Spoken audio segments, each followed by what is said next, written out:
Nay, gutom na ako. Gusto mo na ito? Nakain ko na! Oh, ito, pagkain para sa'yo. Pagpasensyahan mo ng nanay mo, ah. Salamat po. Sana ikaw na lang naging nanay ko. Hoy anak! Pumasok ka nga dito! Sige na. A few moments later. Nay!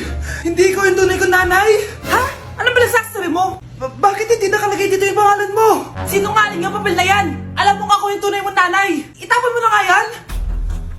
Sabihin mo na sa kanya yung totoo! Anong totoo? Na ako! Ang tunay mong nanay!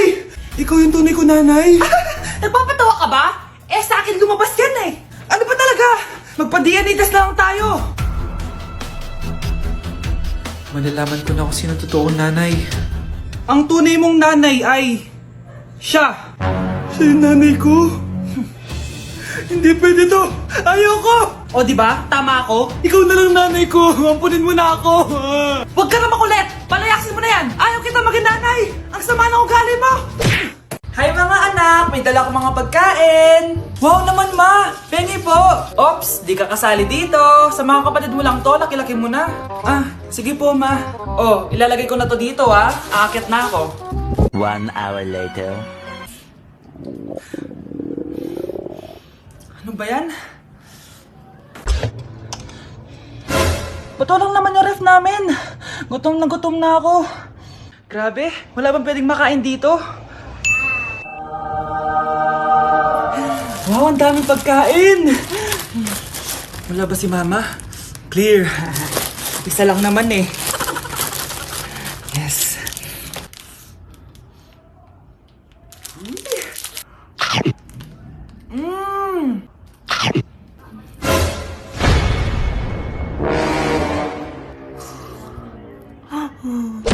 Para kang tanga, babe! Hoy, anak! Kumilos ka nga! Ang tamad-tamad mo! Mamaya na lang, Nay! Di ka pa alam mo nandito, ha? Ikausap ko pa boyfriend ko! Ayaw mong sumunod sa akin, ha? Meron akong magic remote dito. Pag pinindot ko to, susunod ka sa akin. Di naman gagana sa akin yan, Nay! Talaga ba? Magwalis ka! Ano nangyayari sa akin? Ano nangyayari? Deserve! Mag-aaral ka ng maayos. Nay, 99 po yung grade ko sa school. Ang bilis ah. Wala na akong pera eh. Bigyan mo ako ng pera. Pera? Nay, ito po 100,000 para sa'yo. Salamat anak. Ang saya naman gamitin nito. Nay, tama na. Hindi, manahimik ka dyan. A few moments later. Hala, ang cute. Anak, tignan mo ang cute ng baby oh. Ah, opo, cute nga. Parang gusto ko na rin ng apo. Napindot. Nay, eto na po yung apo nyo. Mama! Anak, kunin mo yung cellphone ko sa kwarto. May tumatawag ata. Ah, sige po, Nay. Sabi cellphone ni nanay. Anak, bilisan mo naman. Ay, salamat naman, nakatae din. Scarlett, ba't nandyan ka? Eh, di ba pinukuha ko sa yung phone ko? Pinagsasabi mo, Nay. Kanina pa ako dito sa loob. Nay, eto na po cellphone nyo. Sino yan, Nay? Bakit kamukha ko? Teka lang, bakit dalawa kayong Scarlett? Nananaginip pa ako? Nay, ako yung totoong Scarlett. Ha? Sinungaling! Ako to, Nay, ang totoong Scarlett. Sandali nga! Hindi na ako tutuwa sa inyong dalawa, ha? Isa lang ang solusyon dito. Magtatanong ako at kung sino ang makasagot ng tama, siya ang totoong Scarlett. Unang tanong, saan ako may balat? Balat. Nay, sa puwet. Nay, sa kifi. Tama, kifi. Ha? Totoo ba, Nay? O diba, alam ko. Susunod na tanong. Ano ang timbang ko? Mukha kang 100 kilos, Nay. 75 kilos? Tama, 75 kilos. Yes. Huling tanong. Ano ang birthday ko? Birthday? Mahina pa naman ako sa ganyan. April 14, 1977? April 15, 1977. Tama! Ikaw nga ang totoong Scarlett. At ikaw, dahil talo ka, lumayas ka na dito, impostor! Nay! Sino ba kasing Scarlett na yun? Bakit kamukha ko siya? Anak, kilalang kilala mo talaga ako, no? Siyempre naman, Nay. Anak mo ko eh. Worth it lahat ng pagpaparetoke ko dahil sinira mo ang mukha ko noon. Ngayong napaniwala na kita, gaganti na ako sa'yo. Kawawa ka naman, be. Nireject ka ng crush mo. Ang pangit niya kasi. Tara na nga. kapangitan niya. Humanda kayo sa akin. Maghihiganti ako sa inyo. A few moments later. Sorry guys, I'm late. Sino yan? May bago ba tayong kaklase? Be, si Scarlett yan. Oh, hi! Ako nga pala yung sinabihan yung pangit dati. Boyfriend na ba yung mga nandun? Sabi kasi nila, ang ganda ko daw. Ikaw yan, Scarlett. Hindi pwede. Paano nangyari to? Magpaganda ka na rin, babe. Baka habulin ako ng boyfriend mo. Bahala ka. Bye! Uy, Scarlett, ang ganda mo na. Anong sikreto mo? Maligo din kasi kayo, be. Hala, di ba siya yung nag-reject sa kanya dati? OMG. Sorry nga pala sa nasabi ko sa'yo dati, pero sure na ako ngayon na gusto kita. Eto, para sa'yo. Okay. So tayo na? Pwede ka na umalis. Ang kapal din ng mukha mo eh, no? Sorry, pero may boyfriend na ako. Mas pogi at di katulad mo. Sandali lang. Ang sarap talaga maging maganda. Anak, gumising ka. Nay, ano ginagawa mo dito? Gumising ka, anak! Panaginip lang. Maganda pa rin ba ako?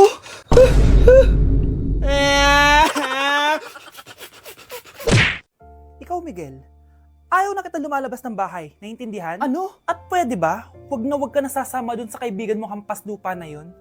Dahil ayaw ko ng ganong klaseng tao ang magiging kaibigan mo. Ma! Para sumasobra ka na ata! Sobra na ako nasasakal sa'yo! Tsaka tumatanda na ako! Anak pa din kita! At nanay mo ko. Kaya sundin mo ang gusto ko. Pero Nay, gusto ko si Scarlett. Parehas kami ng nanay ni Michael. So ibig sabihin nun, magkapatid kami? Sinong kapatid mo, anak? Wala po, Tay. Bakit po? Anak, wala na ako sa trabaho. Tay, pero wag ka mag-alala, anak. Iisip ako ng paraan. Hindi tayo maghihirap. Magtutulungan tayo dito, Tay, ha? Kaya natin to. Salamat, anak. Susan, sure ka ba dito? Last money ko na kasi to eh. Magtiwala ka lang, Ramon. Para sa anak mo.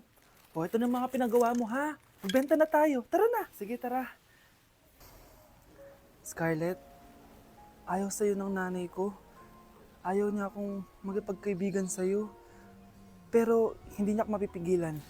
Michael, may kailangan din akong sabihin sa'yo. Yung nanay mo, tsaka yung nanay ko.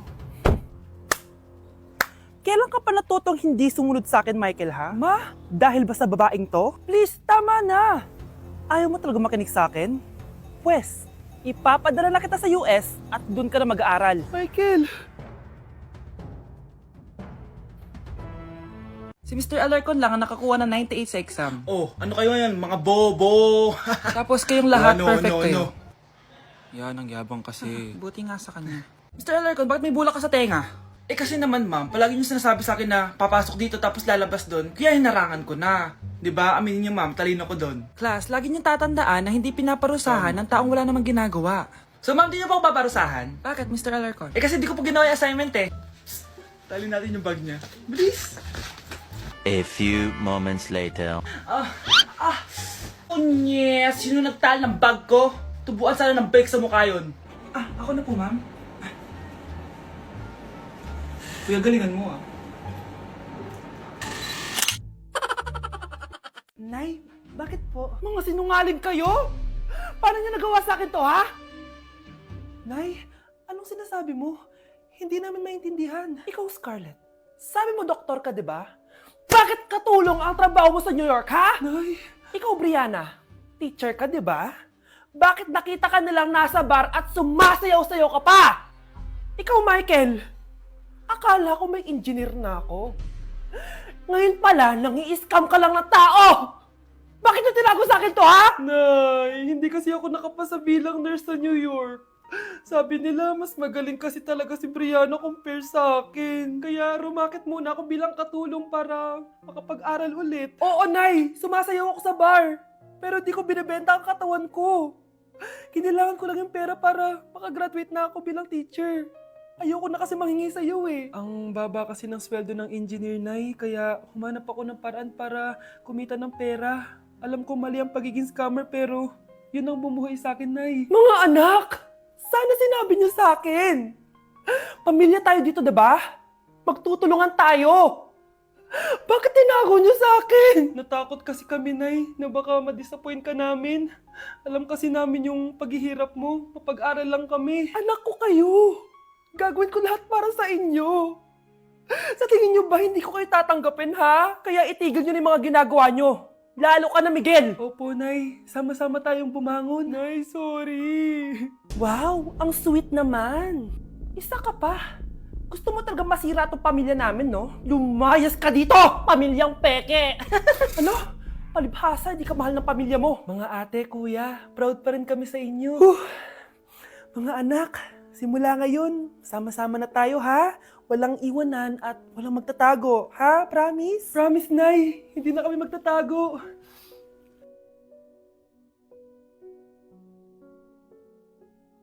Anak, alis lang ako, ha? Maginis ka dyan. Ah, sige po, Nay. May pagkain ba dito, Nay? Nay? Nawala agad? Ano pwede makain dito? Toyo, patis, bawang, sibuyas. Bakit walang pagkain na matino? May ice cream! Bakit isda yung laman? Anak, kumain ka muna, oh, para sa'yo. Thank you po, Nay! Wait lang, bakit ang bilis niyo po nakauwi, Nay? Ha? Basta anak, kain ka madami, ha? Ah, sige po, Nay. Nakauwi na ako. Wait lang, ba't kamukha kita? Nay, bakit dalawa kayo? Anak, ako yung totoo mong nanay. Ako yung totoo mong nanay, anak. Sandali. Sino yung totoo kong nanay? Huwag kang maniwala dyan. Ako yung totoo mong nanay. Huwag kang maniwala dyan. Ako yung totoo mong nanay. Ang gulo nyo. Ganto na lang. Ano ang paborito kong pagkain? Paboritong pagkain? Sinigang. Mali. Alam ko yan. Kulangot. Tama, kulangot. Kasi ang sarap ng kulangot eh. Oh, di ba tama ako? Umalis ka dito, lumayas ka. Teka lang. Isa pang tanong. Sige, pagbibigyan ko kayo. Isa pang tanong. Sino yung jowa ko?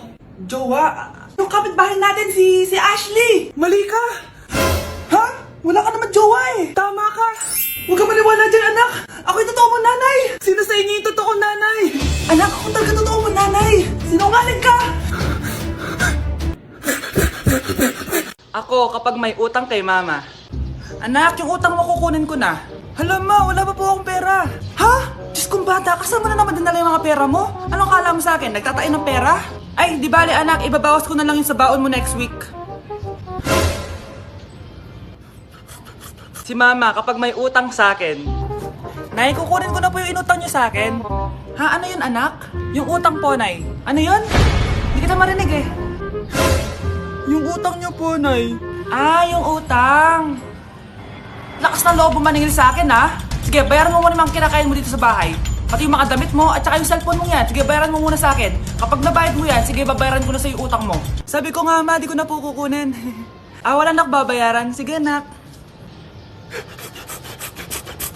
Update sa nawala kong passport. 9 o'clock na ng umaga at literal na wala akong tulog sa kaka-overthink ko. So pupuntahan ko na yung store kung saan ko naiwan yung passport ko. Lord, sana nandun pa. Nag-search ako tapos 10 a.m. daw sila nagbubukas. So pupunta na tayo doon bago sila magbukas. So naglalakad lang ako papunta sa subway. Nandito na ako sa subway guys and kinakabahan na ako. Hindi ko talaga alam gagawin ko pag wala talaga dun. No, hindi pwede. Makakapag-Japan kami. Kasi sayang yung mga binayad ko, be. Guys, nakasakay na ako. Guys, nandito na tayo. Kinakabahan ako. Tapos naiihi pa ako. Guys, wish me luck, Lord. Please, sana nandun. Nandito na tayo sa Myeongdong, guys. Tapos dun yung papunta dun sa store. Ako lang pala mag-isa ngayon, guys. Hindi ko kasama si Honey Bunch. Solo traveler. Pinapaayos ko kasi siya ng mga gamit. Pag uwi ko dun sa hotel, diretso na kami airport. Ganun. Grabe sa isang katangahan. Sobrang mahal. Mahal maging tanga dito, guys. Wait lang, may napapansin ako. Parang ang fresh ko dito sa Korea. Yung glass skin, no? Ito yung store, yung tier. Diyan ko nawala yung passport ko. Lo, tinitignan ako na ito, oh. Guys, may mga staff na. Try ko magtanong if may nakita silang passport. Sana pansinin ako. Hello? Deadma challenge sila, guys. I left my passport yesterday here. Yes. Can you please check? Guys, ano nandito? Pinakabahan na ako. Lord, please. Magkakabait na ako, please. Hala, guys. Hala, ano tong hawak ko? Passport ko yata to. Yes, makakapag-Japan tayo, guys. Over naman, no? Hindi na siya nag-overthink. Inisip ko ngayon, pupunta tayo ng Japan. Guys, nasa airport na kami. Tuloy na kami sa Japan. Bye, Korea. Ano masasabi mo? Alis na tayo ng Korea. Babalik pa ba tayo dito? Yes, at sana next time hindi mo na makakalimutan yung passport. Yes! Ang taas ng score ko! Anong score mo, Scarlett? 19 yung score ko. Ay, hindi perfect. Buti pa ako, naka 20. Bawi ka na lang next time, ha?